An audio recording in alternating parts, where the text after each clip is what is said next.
How you feel today, Jaco? Okay, Jerry. All right.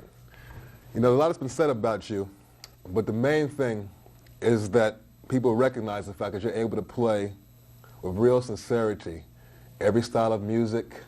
Not only every style, but you can play all parts of a given piece at the same time on this one instrument, the bass.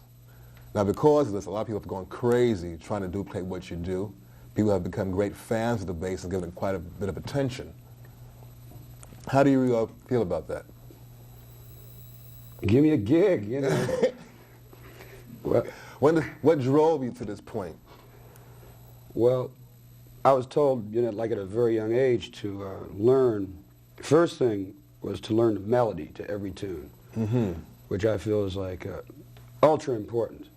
You know, most bass players, most musicians, you know, not just on the bass, but on their particular given instrument, will usually play just the bass part or just the piano part. I mean, the same thing goes for piano players. They should know the bass part too, at least, you know, or whatever. Right. But the main thing is the melody, I feel, that most bass players like are missing.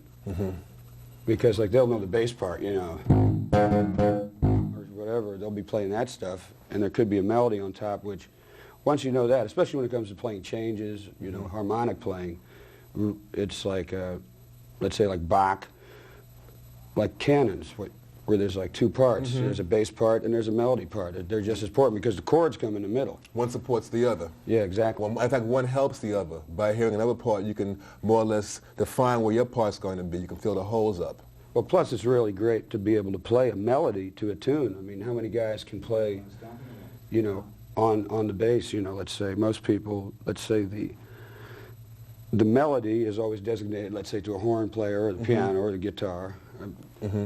But it's nice to play it on the bass too. Certainly. It's a beautiful instrument. Now, what about musicianship? How does this tie in terms of what you studied? Obviously, you mentioned Bach canons. What else did you study? And how does this all come together under the, you know, the heading of musicianship? Work. You're just staying out there. In other words, you know, applying it. Okay, let's say, so for instance, I just said learn the melodies. So what I tell all my bass students when they first start off is, hey, let's, you know, learn the melodies. Do you know the melody, let's say, to Alfie, as opposed to just the bass part? And, you know, I mean, that's, you know.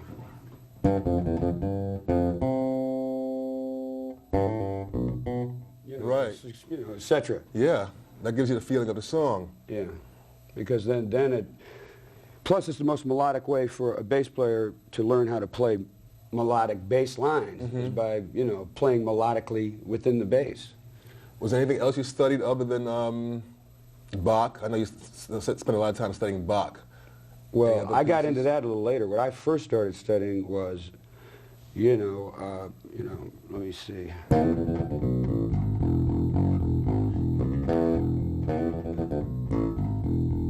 Oh yeah.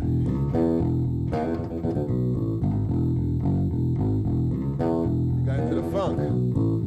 What was on the radio. Yeah. That's what I first started playing. Like, for instance, that was Funky Broadway, the bass line, you know, Wilson Pickett's Funky Broadway. So Tommy Cogbill. Exactly, it's Tommy Cogbill.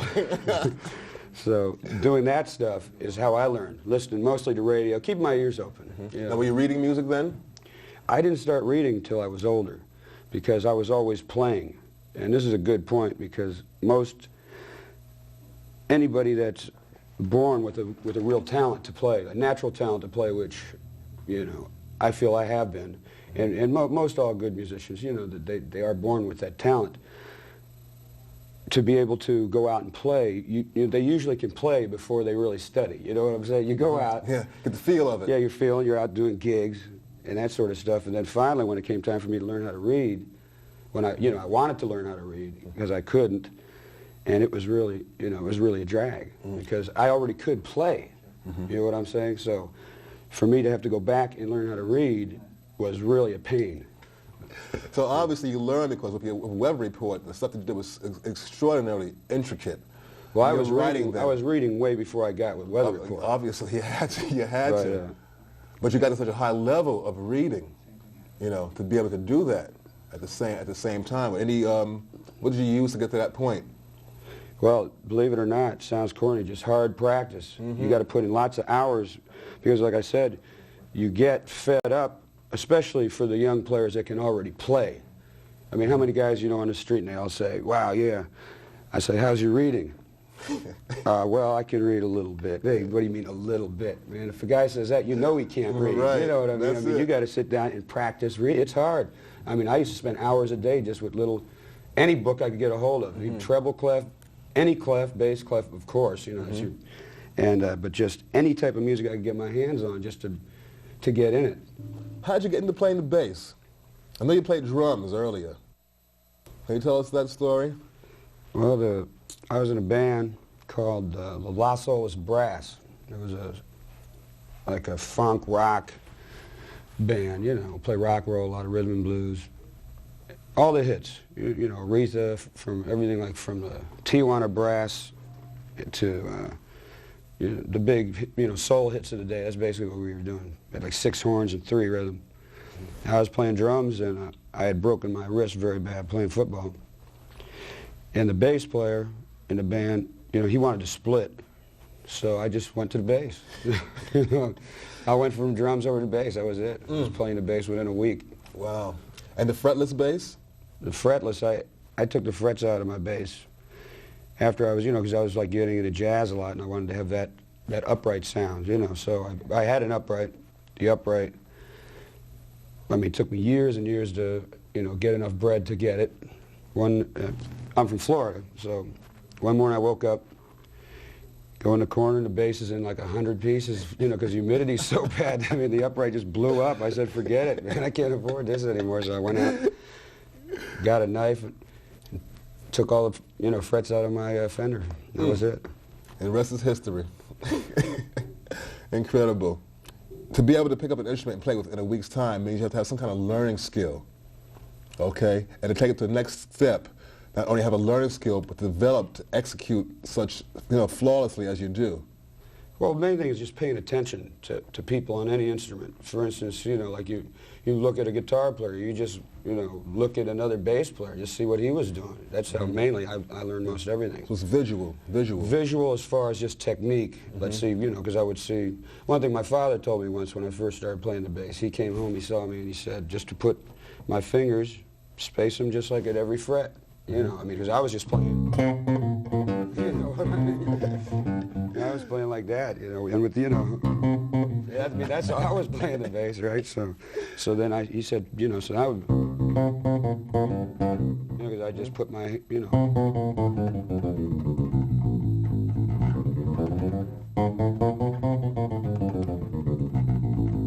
Okay, so that's like spacing your fingers just by the fret.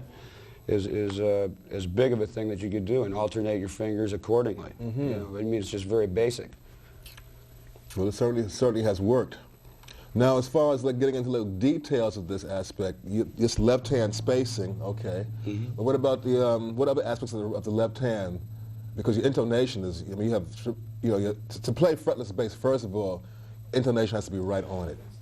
Well, one thing, for instance, right now I'm using a fretted bass.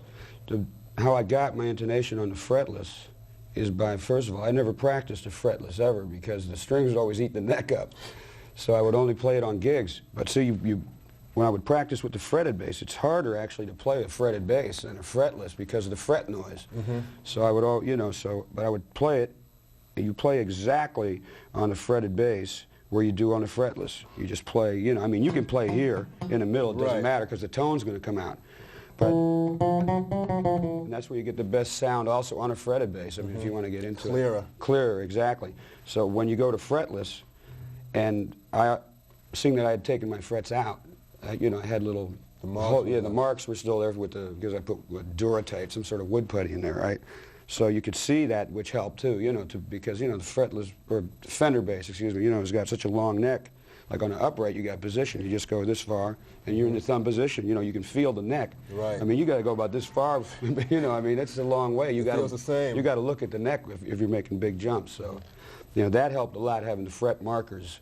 You know, where the holes were filled in, and then practicing scales. You know, just straight scales, gets your hand in shape, so that once you start off someplace, you know, once you get on the first note, you can go for a long time without having to, you know, check yourself out if you're playing in position. You know what I mean? What about this twilight zone area up here, where like where everybody finds it hard to play because you can play the same thing back here that you can play up here? How'd you work that up? Because you do a lot of your playing in this solo area of the instrument, you know. Well, different ways of doing scales. For instance, if you just go.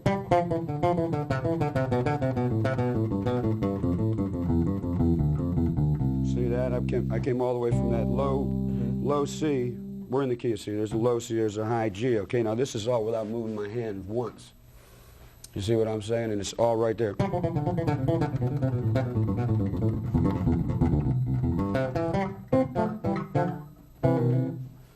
You know what I'm saying? All in one position. Okay, then there's other ways. See, because most bass players, for instance, this is something that I've been doing the last few years.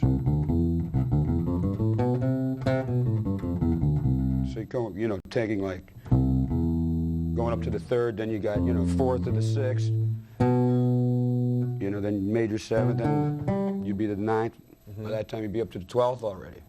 You know what I mean? It's like, that's very convenient as opposed to, you know, the way you usually would learn.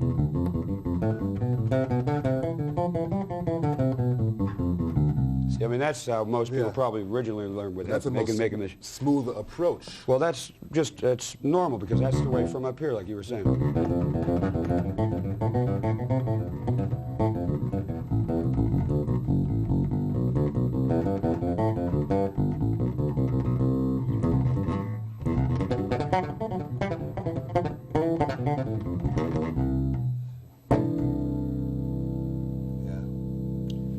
So you're playing on less strings.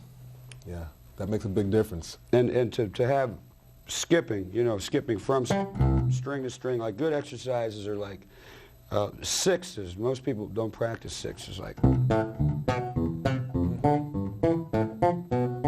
you see what I'm saying? Where you're alternating a string before you're even going anywhere else. You're already jumping. How about your endurance? You have incredible endurance. That's just from years and years of gigging. That's all. Wow. I mean, I used to play 8 sets a night every night when I was a kid, you know, for a year at a time without a night off, that sort of stuff. That's just playing a lot. You were playing in R&B bands then a lot then? Yeah, just playing like rhythm and blues all night. Because I never really had to practice all that much for endurance because I had it from playing so much. Like in fact, I do most of my practicing without even an instrument, just thinking it. Because my chops, you know, from so many years of playing. Well, that's where your musicianship really comes to the fore. Yeah, well, You can do that. I'm just lucky enough to have, you know, grown up in an era when rhythm and blues was really at its forte. I mean, that's when you were doing most of your stuff, like with Atlantic and everything. And that's people, the style of music that people were into when I was growing up. So there were lots of dance gigs, you know, playing R&B and funk, and then sneak some jazz in on the side, whatever, you know what I mean.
Oh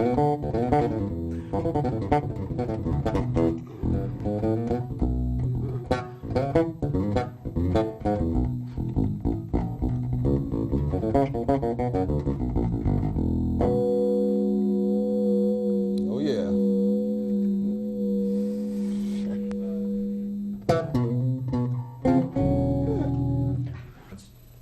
What about the use of arpeggios in terms of developing fingerboard memorization? Well, that's the greatest.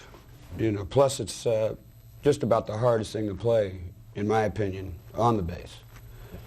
Like piano, for instance, it's easy. Mm-hmm. But on a bass, guitar, that skipping, that, you know, just, that's tough.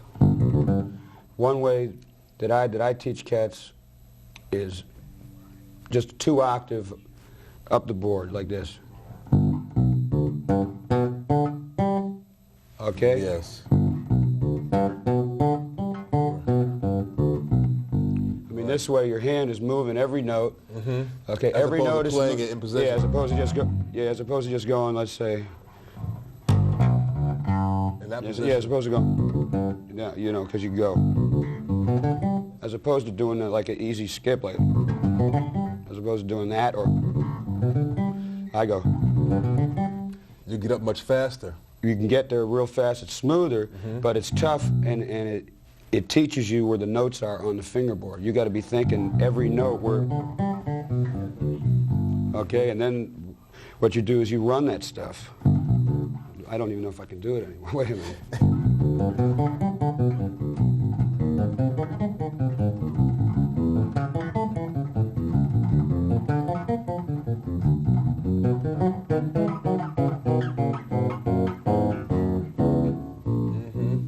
Double stops is another thing I find is really helps you learn the fingerboard also. Well, because you have to think 2 notes at a time all the time. Multi-stops. Yeah.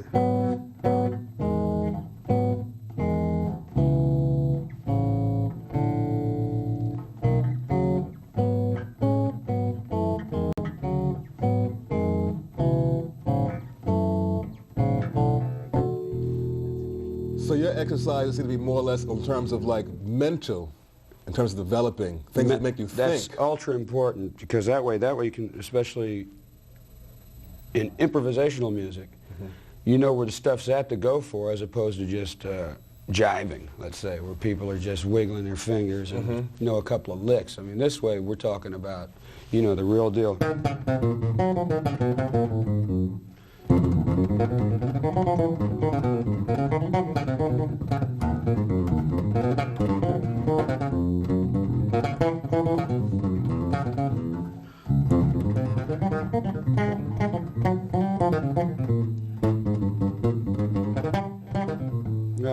Yeah.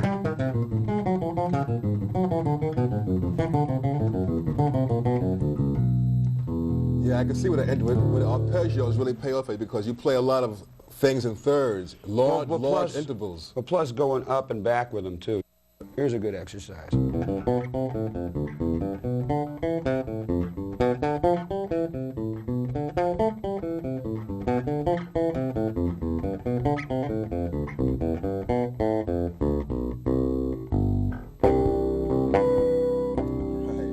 You know, so what I'm saying is, now all I did was go up in a major, you know, let's say a 7th, well, what would you just call it, a chord? It's a arpeggio, a major 7th arpeggio, so it'd just be, let's say, because I'm doing everything in C now. So it would be C major, D minor 7, E minor 7. Come down F. F, you know. And then you go up on a G7, right? Then you come down on the A minor, up on what actually would be like, what do you call it, the dominant 7th chord, a G7 without the G in it. See, you're using a diatonic use of the scale, playing the chords, but you're using it in a very musical way instead of going up, you know. Oh yeah, not making it a practice, make it actually, you know, make like, it musical. Exactly, that's very important. And it reflects in your playing also. Well, I always try to be musical, yeah. But, well, you know, sometimes it does. I hope not all the time, you know. But I mean, there's things to practice, you know.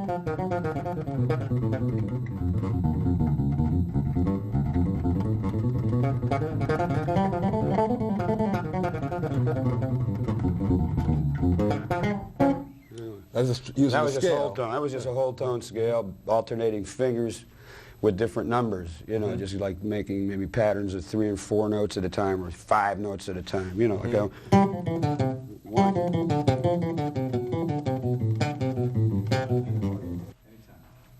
I noticed that while you're playing, you vary your left hand position and technique. Can you explain a little bit of that? Well, lots of times it's got to do with just a tone I'm going for. Sometimes I'll like bend strings, which you got, you know, like a guitarist, and sometimes you know, depending on, especially on the fretlets, let's say, sometimes I got different ways of just getting different tones out of my vibrato, you know, and when it's, and most of all, it's just whatever's comfortable. Tell you the truth, you know, you know, because sometimes you'll be playing, you know, you change your hands to get, that would actually have something to do with the, what'd you say, my endurance even, you know what I mean? Like sometimes you just change your hands to get it different, so, you know, like your left shoulder ain't breaking halfway through. Change the muscles yeah, up. exactly, so that's got a lot to do with it, just part of the endurance.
Left hand. Now, of all this left hand execution, you're getting a sound, I know, from your left hand, but your right hand also amplifies the sound. I know sometimes you play in this area, high above, at the end of the fingerboard, you play over this pickup. You play here, you play here. You play everywhere on the instrument. It's like you play all the music, you play all the bass. You know, how does this affect the sound? What are you doing when you're doing this? What are you going for when you're playing back here? So. Well, the main thing when I'm playing in the back is when I'm playing fast for speed. Okay, because needless to say, the string is not as taut here as it is here. So the main thing is this just doesn't move as much. So it's quicker. Up here, see that? Slower. See, I mean, Yeah. back here, that's all the further I'm going.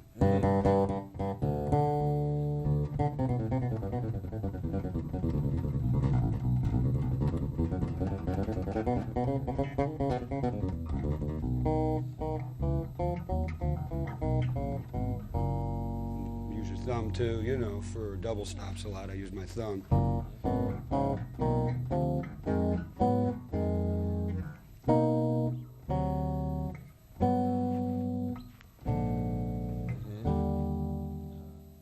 Up here, you get a more rounder tone.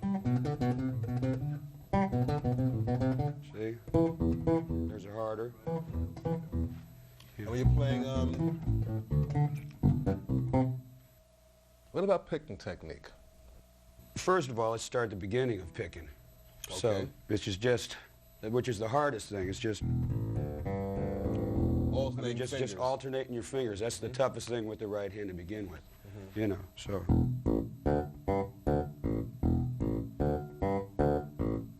That alone is as hard as anything you'll ever have to play on the bass, and then doing it with the other fingers too, which I can't even do. Opposite. Yeah, and then like, I see how that, I'm coming back right then, I just rake them coming back. When you rake something, if you want to rake the string, in other words, then you're going to have to mute it down here.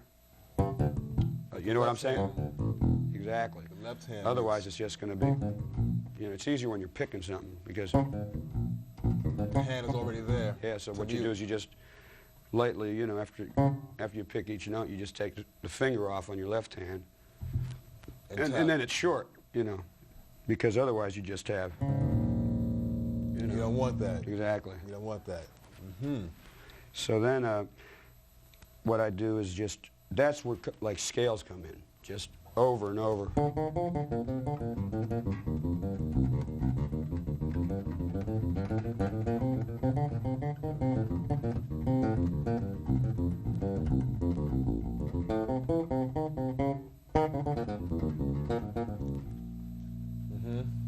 Now you're incredibly clean. Your sound is like, there's no added noise. So it's like with playing the bass. Now that's a combination of both hands. Uh-huh. You know, the good picking, but also the good muting with your left hand. Left hand muting. Left hand muting, yeah. Like Donna Lee, I mean, it took me years, it took me 9 years to learn how to play Donna Lee, for instance.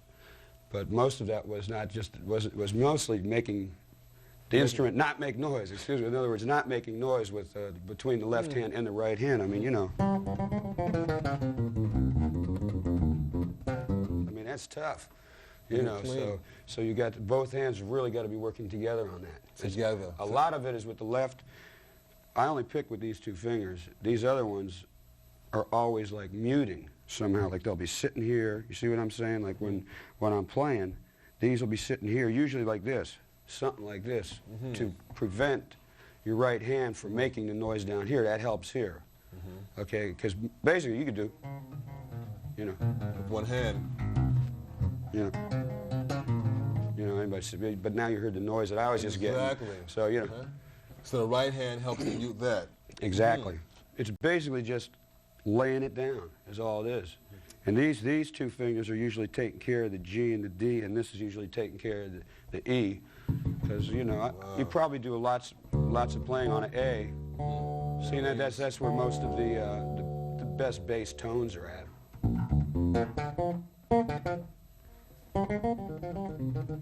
Right.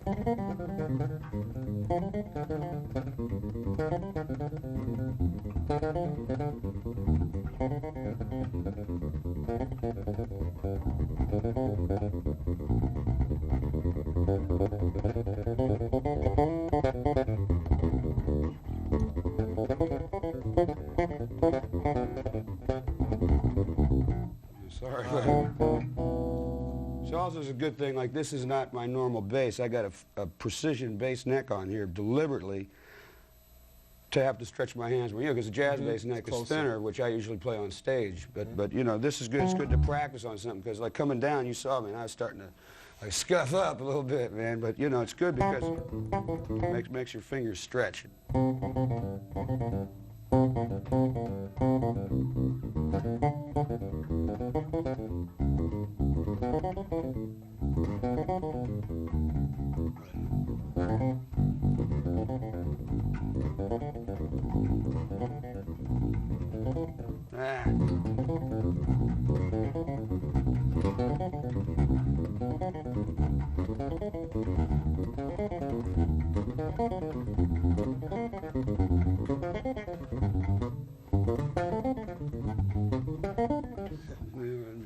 Anyway, Playing that pattern. Now you're playing a 6-note pattern there. all I'm doing, I was just playing, I think I started on a G minor, what, 12th, I don't know, what 9th, 10th, yeah.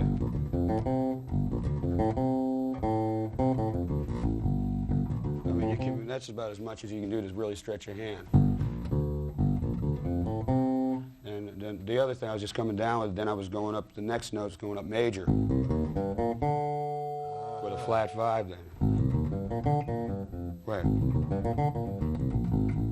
Then go back to the minor again. Just something to think. You just play a minor, major, minor, major. Well, they're not scales. Those are arpeggios, but it's just something like to think about the neck, where all the notes are. Getting back to what we talked about earlier, knowing where all the notes are on the neck. You know, like my father said to me once, he said, Jaco, look, I'm going to come back in a year. He was on the road, he says, and I want you to know where every note is on the neck. You know, if I say I want a C sharp on your G string, a high one, you better know where it is, you know. And when he came back the next year, I knew it. You know, because I know cats that can really play, and they don't even know where the notes are still. Yeah, that's true. You know. So your father's a musician also? Yeah, he's a drummer and a singer. All right. Terrific.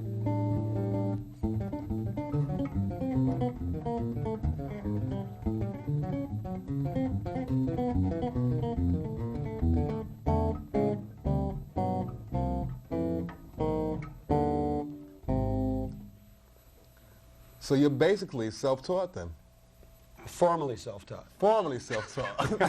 Thank you. What about rhythm? I noticed, like I mentioned before, you were playing a 6-note pattern, and I was able to tell between playing a 6-note pattern, a 5-note pattern, a 4-note pattern. Do you feel this is part of your fast development, having a good feeling and knowledge of rhythm? Well, rhythm is the whole deal, you know. Thank you. So, you know, like I always say, women in rhythm section first, you know. So, you know, just play with the drummer. That's the thing, you know. I feel that the bass player, not being prejudiced or nothing, I feel that we have the most important role in a band, because we have the harmony and the rhythm, you know. And sometimes the melody. And the melody too, but mainly the harmony and the rhythm we got, because whatever note we play on the bottom is going to change any chord up, you know. And rhythmically we're pushing, you know, or laying back, whatever. So you say play with the drummer.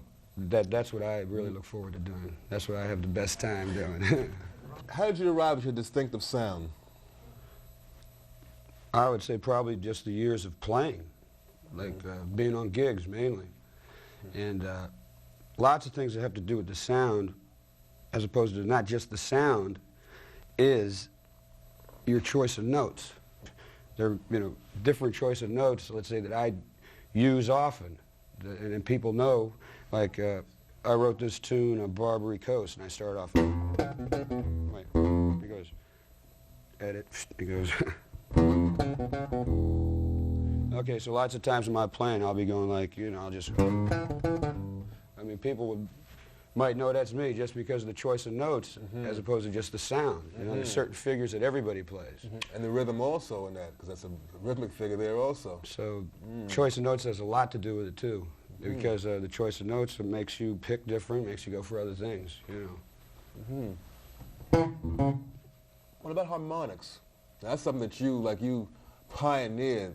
I mean, instruments have had harmonics on them forever, but you have like almost as if you went into a mine and, you know, we've gotten gold out of something that wasn't there before. Well, when I was first playing in bands, a friend of mine, I saw him just tuning his guitar with harmonics, which everybody does, and so that's how I learned how to tune my bass. You know, it's real tough to figure out, right? So I was just doing this. Sounded like music to me, so I just kept exploring it. That's all there was to it. You know, I said, wow, that's the chord on Alfred Hitchcock, which it is when the cellos are in fourths, you know. So I said, solid, it must mean something.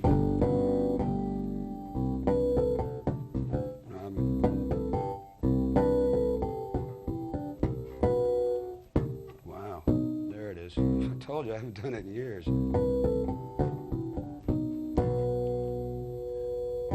Does it make a difference which instrument you play? I mean, if you would play it on this instrument, would it be the same thing? I can play it on any instrument. That's no problem. As a matter of fact, it's funny. Most people say, wow, it's because he plays a fretless, he gets this great harmonics. There's nothing to do with it. As a matter of fact, it's easier with a fretted bass because you could play more false harmonics in tune without thinking.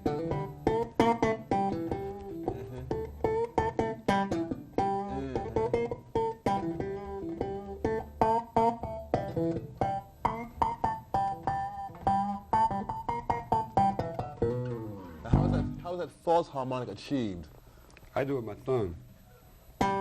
It's the same thing as the open string, see? In other words, okay, so if you play any note, all you have to do is make as if you're playing an open string. I mean, that's how I thought to start doing that with the false harmonic. So let's say if I'm playing an A, you just separate it in half. There it is, perfect. Wait a minute.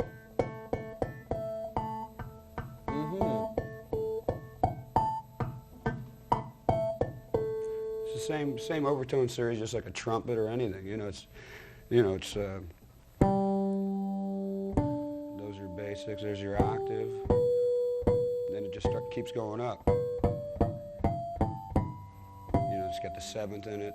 It's a basic overtone series. It's no mystery. It's just I pick it with, like guitarists, for instance. They go like this, something. I put my thumb here and pick behind it. Pick behind the thumb? Yeah, I put the thumb up here. And then guitarists do it like this somehow. I don't know how they do it. I just go like this. You're getting the same note out. So it's the same difference if I went, right? Let me see, I gotta get right in half.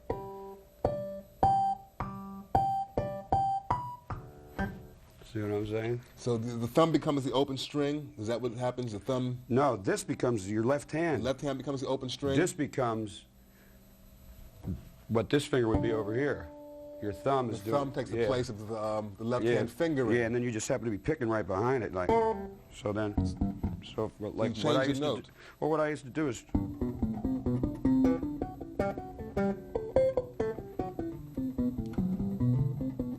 See, so every time you're picking, you got to be moving everything. That gets tough.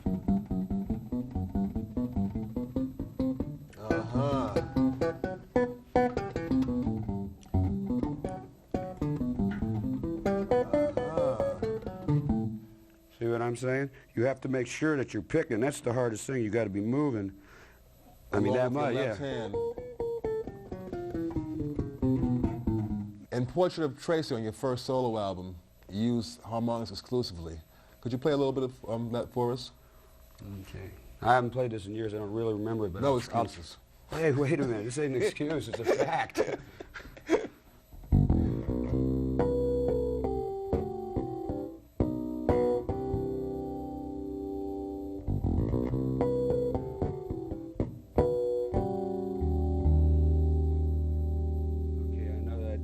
I forget.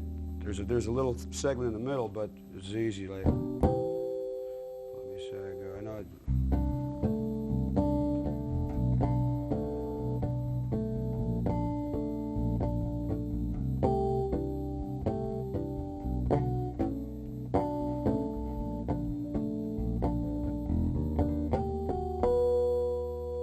I remember that. I'm not gonna use it.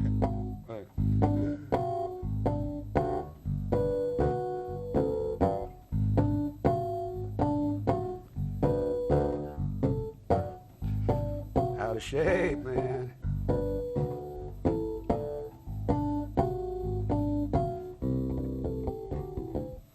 forget what I do then.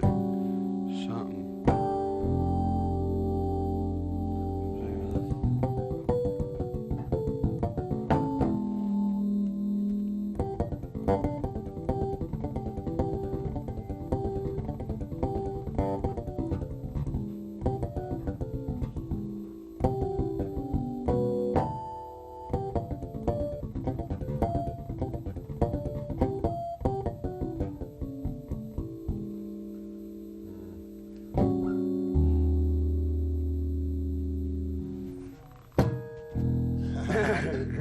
journey. The beginning Everybody and the thought end. that was overdub. That's for real, man. Yeah, man. You're definitely That's for real. tough. See, I did the same thing I was talking about up here with F sharp, a B, and an E here. Got the E in the bass, then I went up to the third, just as if I went to the B of the G on the open string, right? And just, so then I got, you know, G sharp, then I got D sharp, then I got A sharp. So I got like a flat 5, major 7 flat 5, or E major 7 flat 5. Now would you say?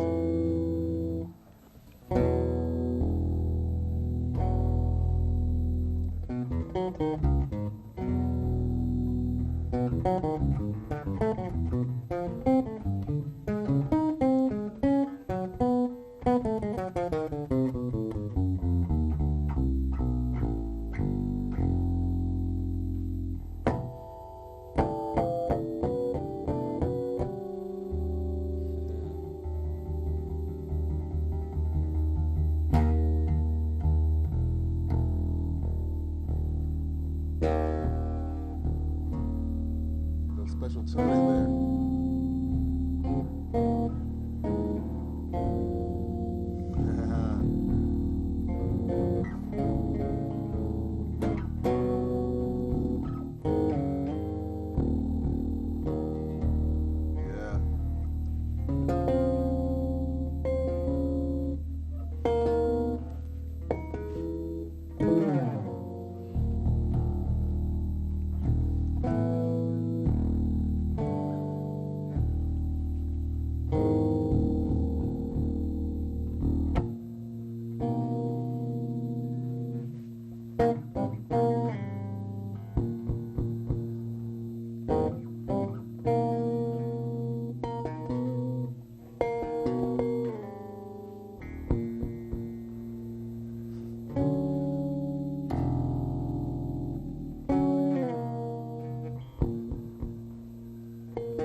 Yeah.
We were talking the other day about listening to the radio and you learning everything that was on the radio.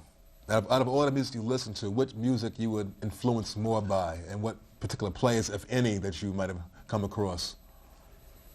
Mostly popular music. Mm-hmm. Elvis Presley, Beatles, James Brown, Sinatra, whatever. At that period, that's when I was coming up. Like, let's say the 60s. Mm-hmm. Whatever was like hip then, that's what I was checking out. Mostly from the radio, whatever you see on TV, that sort of stuff. Mm-hmm. And I really wasn't influenced that much by bass players. To tell you the truth, I didn't even know who the bass players were most of the time. That's true, they wouldn't tell you. You just knew who the singer was, you know. So mostly like off 45s. Mm-hmm. So, but like players like yourself, for instance, you were on a lot of those Atlantic dates, out of Muscle Shoals, etc., New York. A lot of Aretha dates, that stuff knocked me out. So you're a big influence. I know Bernard Odom was. He played with James's band. Bootsy used to play with James's band. Mm-hmm. And Cool, I like Cool, he was great. Jameson? Jameson, of course. Mm-hmm. Duck Dunn. Yeah. Those were like, my big influences. Then with the upright, into the jazz thing, like Paul Chambers, of course, and Gary Peacock, I liked a lot. And, what about Mingus? Mingus was great. I didn't hear that much of his bass playing. I mostly heard his orchestral stuff. You know what I'm saying? Yeah. I loved his bass playing, but I always loved his music even more. Yeah, his writing was something else. Yeah, I feel you're at that level also where like his writing is like even going beyond, no matter how great a bass player you are, your music just goes even beyond that. Yeah, Mingus was great. I really liked him a lot. And all the cats that were on all the records, Paul McCartney, I love his bass playing. Yep. All the cats, whatever was out there. Doing it. There was some good stuff. The Marketplace. Lots of records too. Harvey Brooks, with the Electric Flag, and Billy Rich with Buddy Miles. That whole period of stuff was fantastic. Mm-hmm. Great. Can you give me one example of any particular style thing something that stuck with you out of all those people you mentioned?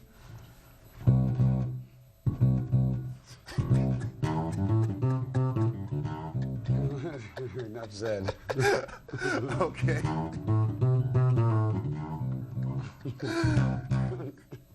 Thanks, Jerry. No, Okay. That was Jerry's bass part with B.B. King. What tune was that on? Could have been one about 4 or 5. That was a Live and Well album. Yeah, on Live and Well. One of those Live and Well, one of those pieces.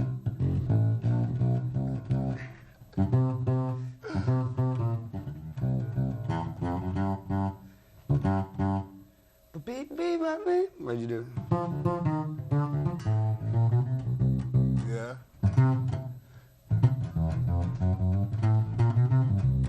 Okay. It was about something like that. Plays it better than I do. Any advice to musicians, young and old, new, beginners? Just keep your minds open, you know, keep a open head about music. I grew up in Florida where there was no real musical prejudice. There was all sorts of music. Everybody was playing everything from Cuban music to symphonic music, everything. Whatever you wanted to hear, you could hear it. You know, like in New York. I know when I first came to New York, it's like everybody just wanted to play jazz. They didn't know about rock and roll. They didn't know about funk. They didn't know about nothing. All they wanted to do was jazz. Now New York is cool. They're playing everything. Everything. But I grew up in Florida, and everything was hip.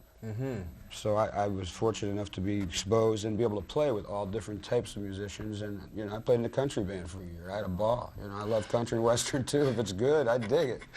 Whatever it is, just to keep an open mind about everything. Yeah. That's about my only advice. And keep listening. Beautiful. Keep your ears open. All right. I need to hear it. You can't get enough of that. I'm telling you.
I know you played with some of the great musicians, especially bassists.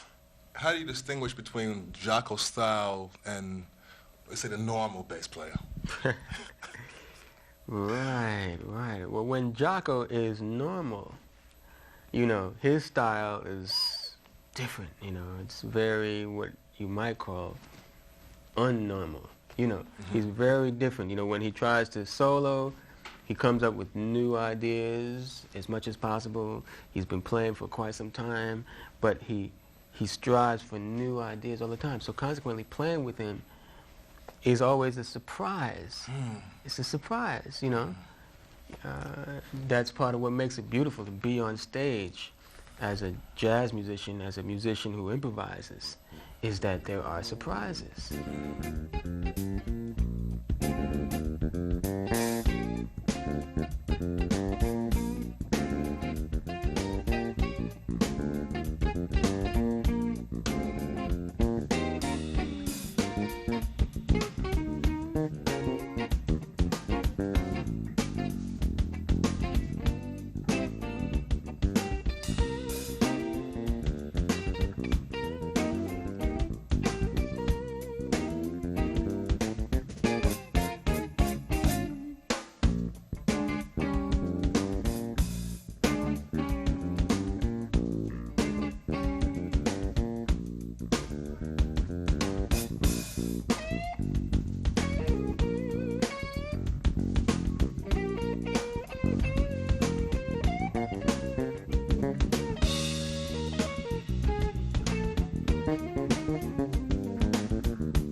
Now, what do you think of when recording as opposed to performing? There is a difference in thought. Or do you differentiate between the two? Does it make a difference when you hit the stage or you go into the recording studio? I see a big difference, personally. You see a big difference? Could you run it down? Well, when I go into the studio, I definitely have to have more of a plan, you know, because it's something that you're making for, you know, for that idiom. There's definitely a difference. Musically, there's not that much of a difference, but the way that you behave before you get there, you know, like I would never practice before a gig. You know, but I mean, I practiced all week for this to make sure my fingers could do technical things for this particular thing, okay? If you're doing a record date and you know some of the music in advance, you be thinking about it and you make sure your chops are ready to cover it. So there is a big difference. When you're doing your gig every night, you know, man, third or fourth tune, you're going to be warmed up. You're going to be hitting. You know, once a couple tunes, you in there, and everything is going to be all right. But recording, there is a big difference, in my opinion. I don't know, Kenwood, what do you think? When you play live, the audience is right in the present time with you. You know, with you as you play. So you can play off of the audience in that sense. Well, we've done several. Excuse me. We've done several albums with weather reports, for instance, most of that stuff everyone thinks is live is us playing in front. We're in a studio, but with like a studio big enough to also have a small audience in there too. So you also are, you got the best of both worlds.